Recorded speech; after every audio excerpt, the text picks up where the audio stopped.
एक छोटे से गांव धर्मपुर में श्यामू नाम का एक गरीब आदमी अपनी बूढ़ी माँ के साथ रहता था। श्यामू के पास कोई जमीन नहीं थी। इस वजह से वो जंगल से लकड़ी काटकर बेचता और उसी से अपना और अपनी माँ का गुजारा करता था। एक दिन, श्यामू बेटा, जल्दी निकल जा, सूरज उग आया है। जंगल जाने में देर कर देगा तो शाम तक लकड़ी काट कर लौटना मुश्किल हो जाएगा। हाँ माँ, मैं अभी निकलता हूँ, तू चिंता मत कर। आज कोशिश करूंगा ज्यादा लकड़ियां लाऊं ताकि 2 दिन का खर्चा निकल जाए। श्यामू अपनी कुल्हाड़ी उठाता है और झोपड़ी से बाहर निकल पड़ता है। श्यामू जंगल की ओर जा रहा था। अचानक रास्ते में उसे गांव का सेठ गोपाल दास मिलता है। अरे श्यामू, कहाँ जा रहा है सुबह सुबह? प्रणाम सेठ जी, जंगल जा रहा हूँ लकड़ी काटने। माँ के खाने का इंतजाम करना है ना, बस वही करने निकल पड़ा। तू भी अजीब आदमी है श्यामू, न जमीन है न खेत, बस यही जंगल की लकड़ियों से पेट पालता है। सेठ जी, भगवान ने जो दिया है उसी में जी रहा हूँ। बात तो ठीक कहता है तू। अच्छा सुन, मुझे अपनी गाय की गौशाला बनाने के लिए कुछ लकड़ियों की जरूरत पड़ेगी। क्या तू ला सकेगा? क्यों नहीं सेठ जी, अगर आपको लकड़ी चाहिए तो मैं पहुंचा दूंगा। बस बता दीजिए कितनी चाहिए और कब तक। अच्छा, तो कल से ही लकड़ी मेरे गोदाम में पहुंचाना शुरू कर। दाम अच्छा दूंगा। अगर तेरा काम ठीक रहा तो आगे भी तुझसे ही काम लूंगा। धन्यवाद सेठ जी, मैं अपनी पूरी मेहनत लगा दूंगा। श्यामू जंगल में पहुंचता है। चारों ओर हरे भरे पेड़, पक्षियों की चहचहाहट। श्यामू कुल्हाड़ी उठाकर लकड़ी काटना शुरू करता है। अगर यह काम सही रहा तो माँ को आराम मिलेगा, शायद झोपड़ी भी ठीक कर सकूं। भगवान, बस तू साथ देना। धीरे धीरे शाम होती है। श्यामू लकड़ियां बांधकर अपने कंधे पर लादता है और गांव लौटता है। उसकी माँ दरवाजे पर बैठी इंतजार कर रही थी। आ गया बेटा, कितनी देर लगा दी, थक गया होगा। हाँ माँ, पर आज मन खुश है। सेठ जी ने मुझसे ढेर सारी लकड़ी मंगवाई है। अगर काम सही हुआ तो आने वाले दिन बदल सकते हैं। भगवान तेरा भला करे बेटा, तेरी मेहनत रंग लाएगी। माँ बचे हुए राशन से खाना बनाती है। फिर दोनों खाना खाते हैं। शाम का समय, आसमान पर काले बादल छा जाते हैं। तेज हवाएं चलने लगती हैं। अचानक बारिश शुरू हो जाती है। गांव की पगडंडियां कीचड़ से भर जाती हैं। झोपड़ी के अंदर श्यामू की बूढ़ी माँ खाट पर लेटी थी। बारिश में चल रही ठंडी हवा से श्यामू की माँ को तेज बुखार हो गया था। ओ राम, ओ श्यामू, मेरा सिर जल रहा है बेटा। अरे माँ, ये क्या हो गया? तेरा शरीर तो तपा हुआ है। तू बिल्कुल चिंता मत कर, मैं अभी तेरे लिए दवा लेकर आता हूँ। इसके बाद श्यामू तुरंत भीगते हुए बाहर निकल जाता है। तेज बारिश में श्यामू की हालत भीग कर बदतर हो जाती है। वह भीगते हुए सेठ गोपाल दास के हवेली पर पहुंचता है और दरवाजा खटखटाता है। तभी दरवाजा खुलता है और सेठ अंदर से निकलता है। अरे श्यामू, तू इस वक्त और इस बारिश में यहाँ क्या कर रहा है? सेठ जी, मेरी माँ को तेज बुखार हो गया है। हालत बहुत खराब है।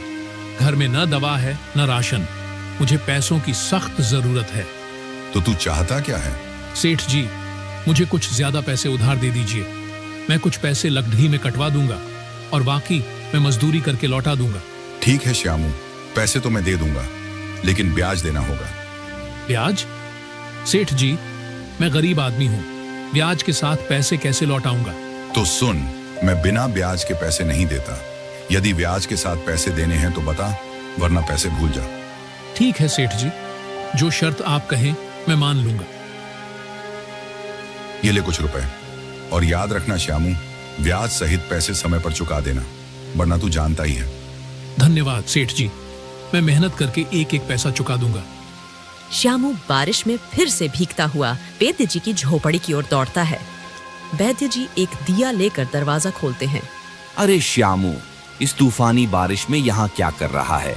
सब ठीक तो है? वैद्य जी, मेरी माँ को तेज बुखार हो गया है। कृपा करके कुछ दवा दे दीजिए। ओह ठीक है, रुक, मैं अभी जड़ी बूटियां तैयार करता हूँ। वैद्य जी जल्दी से एक छोटी थैली में दवा भरकर श्यामू को देते हैं। ये दवा हर 3 घंटे में देना, माँ को आराम मिलेगा। धन्यवाद वैद्य जी। श्यामू पैसे देकर झोपड़ी की ओर लौटता है। माँ देखो, वैद्य जी से दवा ले आया हूँ, यह लो, अभी खा लो। श्यामू माँ को दवा खिलाता है और पानी पिलाता है। कुछ देर बाद माँ का पसीना छूटता है। अरे अब थोड़ा आराम लग रहा है बेटा। भगवान का शुक्र है माँ, तू जल्दी ठीक हो जाएगी। अगली सुबह माँ कुछ बेहतर महसूस कर रही थी। श्यामू थका हुआ पास बैठा था।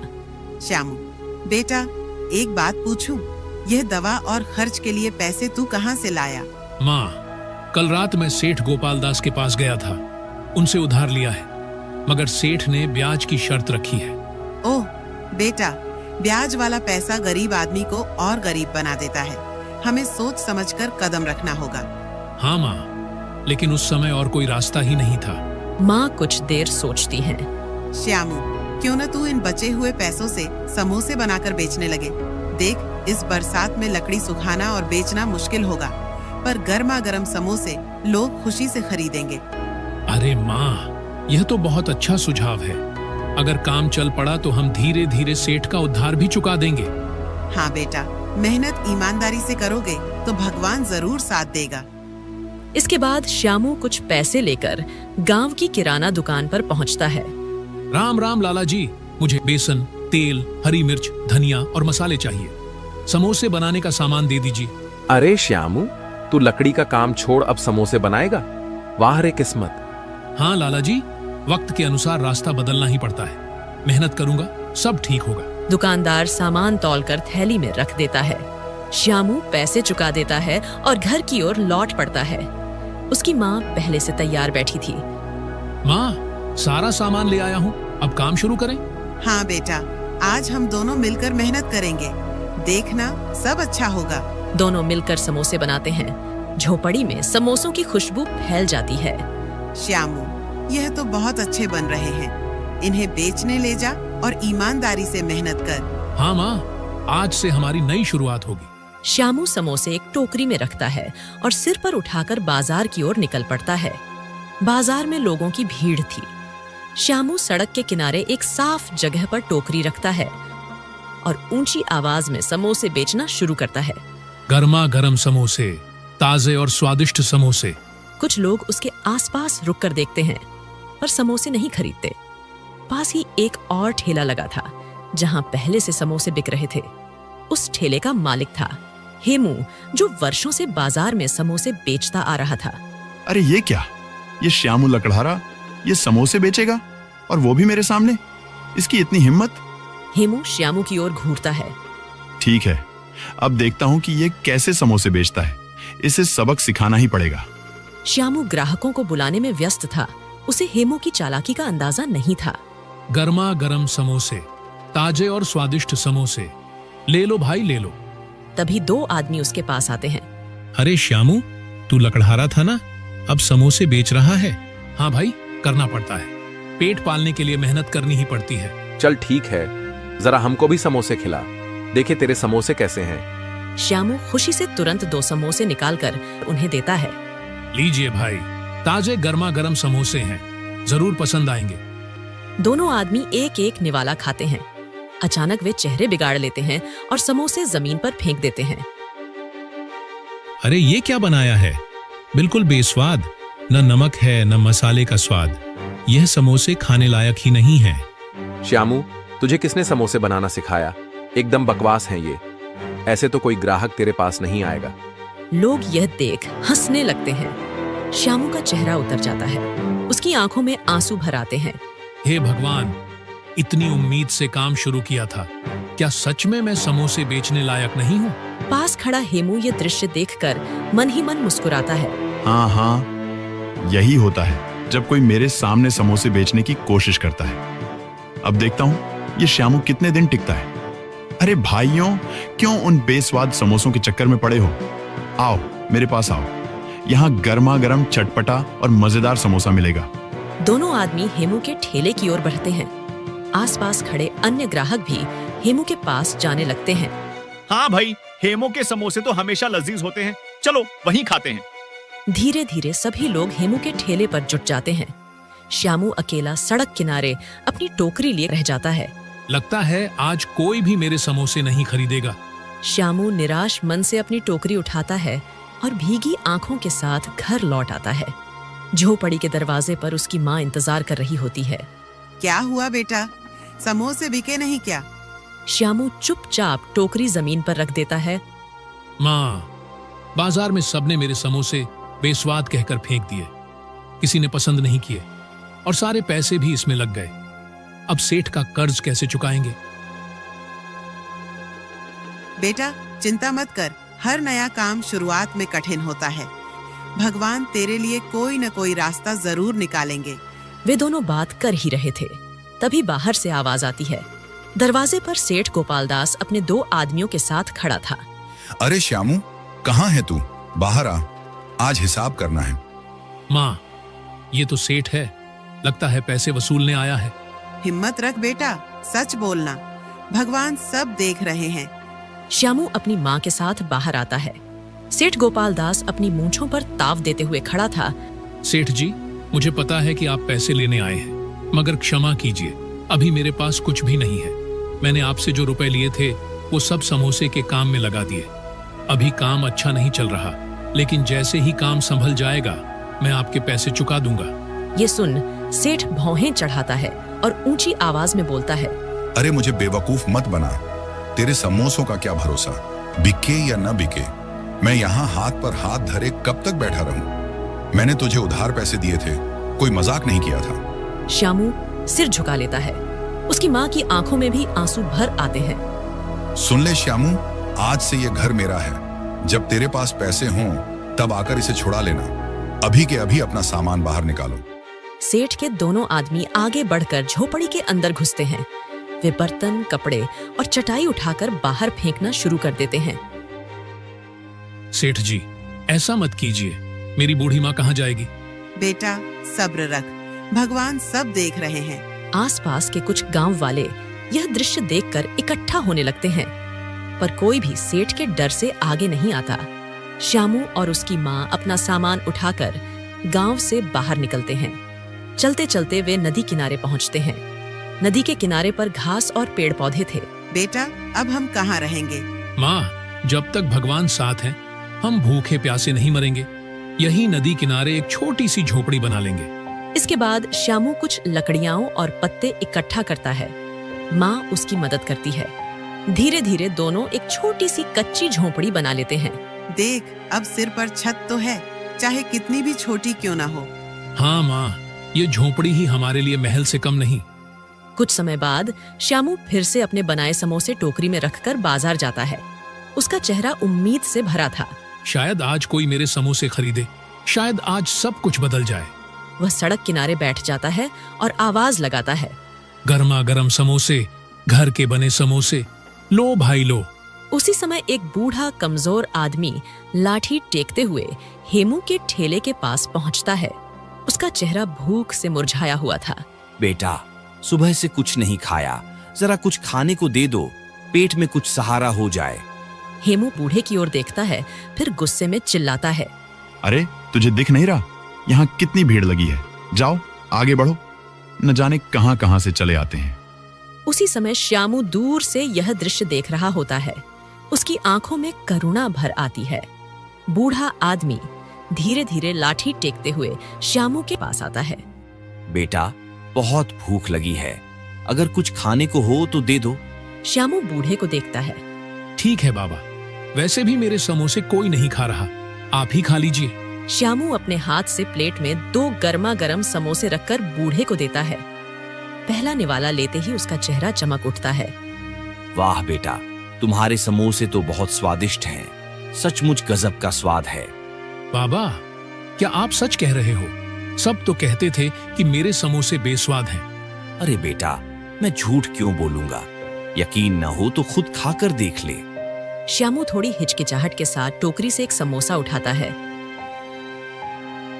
अरे, ये तो सच में बहुत स्वादिष्ट है। ये कैसे हो गया? श्यामू की आंखों में हैरानी के साथ खुशी भी झलकने लगती है। बूढ़ा आदमी मुस्कुराते हुए श्यामू की ओर देखता है। फिर वह अपनी झोली में हाथ डालता है और एक छोटी सी थैली निकालकर श्यामू को देता है। बेटा, ये बहुत दुर्लभ जड़ी बूटी है। इसे जब भी अपने समोसे में मिलाएगा, तेरे समोसों का स्वाद कई गुना बढ़ जाएगा। लेकिन याद रखना, ये बूटी सिर्फ भलाई के काम में ही इस्तेमाल करनी है। बाबा, आप कौन हैं और मुझे यह सब क्यों दे रहे हैं? बूढ़ा मुस्कुराता है और धीरे धीरे गायब हो जाता है। ये बाबा थे या खुद भगवान का कोई रूप? संध्या तक श्यामू के कुछ और समोसे बिक जाते हैं। वह थका हुआ मगर थोड़ा खुश होकर घर लौट आता है। माँ, आज भगवान ने चमत्कार कर दिया। कुछ समोसे बिक गए और हाँ, एक बाबा ने मुझे एक जड़ी बूटी दी है। बेटा, हो सकता है वह बाबा भगवान के ही भेजे दूत हों। उनकी बात को हल्के में मत लेना। सुबह होते ही श्यामू गांव की किराना दुकान पर पहुंचता है। लाला जी, ये कुछ पैसे हैं, बाकी उधार में लिख लीजिए। मुझे समोसे बनाने का सामान चाहिए। ठीक है श्यामू, तू ईमानदार आदमी है, तेरे लिए उधार लिख दूंगा। श्यामू सामान लेकर घर लौटता है। घर पहुंचकर माँ और बेटा मिलकर समोसे बनाने लगते हैं। श्यामू बाबा की दी हुई जड़ी बूटी उठाता है और मसाले में मिलाता है। जैसे ही जड़ी बूटी मिलती है, रसोई में एक अद्भुत और मनमोहक खुशबू फैल जाती है। माँ, ये कैसी अद्भुत सुगंध है। लगता है सचमुच ये जड़ी बूटी जादुई है। बेटा, अब तेरे समोसे जरूर बिकेंगे। श्यामू ताजे और सुगंधित समोसे टोकरी में भरता है और उम्मीद भरी नजरों से बाजार की ओर चल पड़ता है। बाजार पहुंचते ही समोसे की महक चारों ओर फैलने लगती है और लोग उसकी ओर मुड़कर देखने लगते हैं। तभी दो आदमी उस उत्साह से श्यामू की ओर बढ़ते हैं। अरे भाई, क्या डाला है समोसे में? खुशबू तो बड़ी लाजवाब आ रही है। हाँ भाई, जल्दी खिलाओ, रुका ही नहीं जा रहा। श्यामू मुस्कुराते हुए उन्हें गर्मा गर्म समोसे परोसता है। दोनों आदमी समोसे लेते हैं। वाह भाई, कमाल कर दिया। तुम्हारे समोसों में तो बिल्कुल अलग ही स्वाद है। ऐसा तो हमने कहीं नहीं खाया। सही कहा, ये समोसे तो जैसे मुंह में घुल रहे हैं। भाई, हमें और पैक कर दो। धीरे धीरे लोग इकट्ठे होने लगते हैं। कोई खुशबू से आकर्षित होकर आता है, कोई पहले खा चुके लोगों की तारीफ सुनकर। श्यामू के पास भीड़ लग जाती है। भैया, 2 समोसे इधर भी देना। श्यामू पसीने से लथपथ होते हुए भी प्रसन्नता से सभी को समोसे परोसता जाता है। संध्या तक श्यामू के सारे समोसे बिक जाते हैं। वह टोकरी उठाकर हल्की थकान के साथ मगर दिल में अपार खुशी लिए घर की ओर चल पड़ता है। माँ, आज तो चमत्कार हो गया। मेरे सारे समोसे बिक गए। लोग बार बार तारीफ कर रहे थे। देखा बेटा, भगवान मेहनती और नेक दिल का साथ कभी नहीं छोड़ते। अगली सुबह का बाजार। सुबह सुबह श्यामू टोकरी में ताजे समोसे लेकर बाजार पहुंचता है। समोसे में बाबा की दी हुई जड़ी बूटी मिलाता है। थोड़ी ही देर में समोसों की सुगंध चारों ओर फैल जाती है। अरे वही समोसे वाला आ गया, चलो जल्दी जल्दी ले लें वरना खत्म हो जाएंगे। कुछ ही देर में श्यामू की दुकान पर भीड़ लग जाती है। उधर हेमू अपने ठेले पर गुस्से से देख रहा था। उसके ठेले पर एक भी ग्राहक नहीं था। ये लकड़हारा कहाँ से समोसे वाला बन गया और ऊपर से सब लोग इसके ठेले पर टूट पड़ते हैं। मुझे तो एक एक ग्राहक के लिए आवाज लगानी पड़ रही है। आखिर चक्कर क्या है, क्योंकि इसमें ऐसा कोई हुनर नहीं है। वह गुस्से में मुट्ठियां भींच लेता है। इस प्रकार धीरे धीरे दिन बीतते हैं। श्यामू का नाम पूरे गांव और आसपास के कस्बों में फैल जाता है। कुछ महीनों में श्यामू अब सड़क किनारे से हटकर एक छोटी सी दुकान खोल लेता है। श्यामू की दुकान पर ग्राहकों की लंबी कतार लगी थी। भैया 2 प्लेट समोसे देना और हाँ, चटनी ज्यादा डालना। श्यामू सबको खुशी खुशी परोसता है। उसकी माँ दुकान के कोने में बैठकर गर्व से बेटे को देखती रहती है। कुछ दिनों बाद श्यामू कमाई का बड़ा हिस्सा लेकर सीधे सेठ के घर पहुंचता है। सेठ दरवाजे पर बैठा हिसाब किताब लिख रहा होता है। सेठ जी, ये लीजिए आपके सारे पैसे। अब कृपा करके मेरा घर मुझे वापस कर दीजिए। श्यामू, मैं तुझसे शर्मिंदा हूँ। उस दिन मैंने लालच में आकर तुझ पर ज्यादती की थी। तूने मेहनत और ईमानदारी से अपनी किस्मत बदल दी। मैं तुझसे माफी मांगता हूँ। सेठ खाते से नाम काटता है। जा, अब तेरा घर तेरा हुआ। भगवान तुझे और तरक्की दे। धन्यवाद सेठ जी। श्यामू घर लौटता है। माँ की आंखों में आंसू भर आते हैं। उधर हेमू का ठेला खाली पड़ा था। अब तो मेरा पूरा काम ठप हो गया है। सब लोग उस श्यामू के पास क्यों जा रहे हैं? जरूर कोई राज है उसके समोसों में। मुझे ये जानना ही होगा। एक शाम श्यामू दुकान बंद करने के बाद घर पर समोसे बनाने की तैयारी कर रहा होता है। वह अपने छोटे से डिब्बे से बाबा की दी हुई जड़ी बूटी निकालकर समोसे में डालता है। उस समय खिड़की के पीछे छिपकर हेमू सब देख रहा होता है। ओह, अब समझा, यही उस जड़ी बूटी का कमाल है। बिना इसके तो उसके समोसे साधारण ही होंगे। अब देखता हूं श्यामू, तेरी दुकान कैसे चलती है। रात गहराने पर श्यामू और उसकी माँ सो जाते हैं। तभी हेमू दबे पांव श्यामू के घर में पहुंचता है और उस डिब्बे को ढूंढ निकालता है। मिल गया, यही है वो जड़ी बूटी। अब आएगा असली मजा। कल से लोग फिर मेरे पास ही आएंगे। वह डिब्बा अपने हाथ में दुकाकर चुपके से निकल जाता है। अगली सुबह श्यामू दुकान की तैयारी में जुटा था। श्यामू डिब्बा निकालने अलमारी में हाथ डालता है, लेकिन डिब्बा नहीं मिलता। श्यामू पूरे घर के कोने कोने में ढूंढता है, लेकिन जड़ी बूटी का डिब्बा कहीं नहीं मिलता। उधर हेमू अपनी ठेली के पास बैठा था। सामने वहीं चुराई हुई जड़ी बूटी का डिब्बा रखा था।